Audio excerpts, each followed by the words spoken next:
Assalamualaikum warahmatullahi wabarakatuh. Perkenalkan, nama saya Pramesti Ayu Putri Handayani dengan NIM 2201111000013.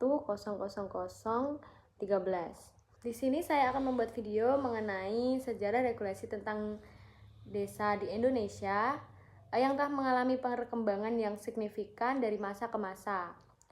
Ada beberapa poin penting dalam sejarah dan proyeksi perkembangan pembangunan desa. Yang pertama adalah sejarah regulasi tentang desa. Pada masa kolonial Belanda, desa dikenal dengan istilah inlandse gemeente. Pemerintah kolonial mulai memperkenalkan sistem administrasi desa yang lebih formal. Namun desa hanya dilihat sebagai unit administratif untuk memudahkan pengumpulan pajak dan tenaga kerja. Berikutnya adalah pada masa kemerdekaan dan Orde Lama. Setelah kemerdekaan, desa menjadi unit pemerintahan yang lebih terstruktur di bawah Undang-Undang Nomor 22 Tahun 1948 tentang pokok-pokok pemerintahan daerah.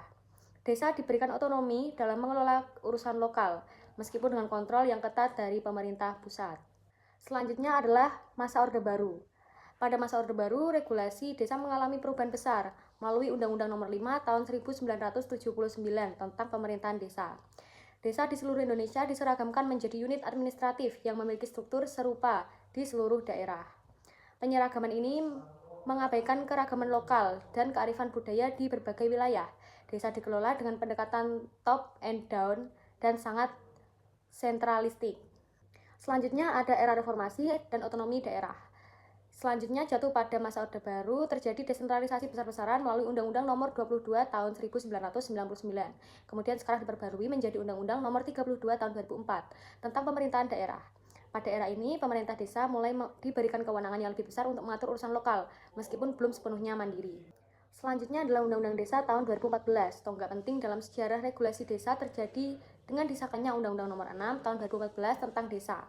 UU ini memberikan otonomi yang lebih besar bagi desa dalam mengelola pemerintahan dan pembangunan di tingkat desa. Melalui UU ini, desa diakui sebagai entitas yang memiliki hak asal-usul dan kekuasaan untuk mengatur dan mengurus kepentingan masyarakat berdasarkan tradisi, adat, dan istiadat setempat.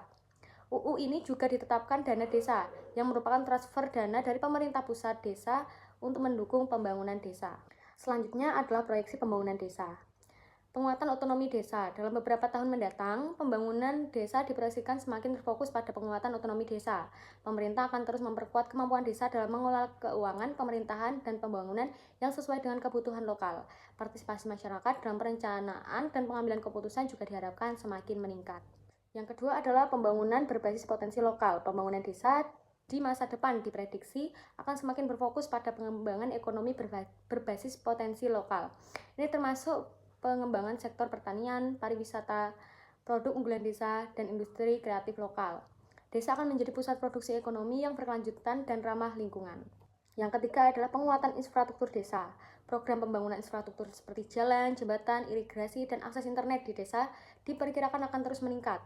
Infrastruktur yang memadai akan membantu mempercepat akses pendidikan, kesehatan, dan pasar yang ada gilirannya akan mempercepat pertumbuhan ekonomi desa.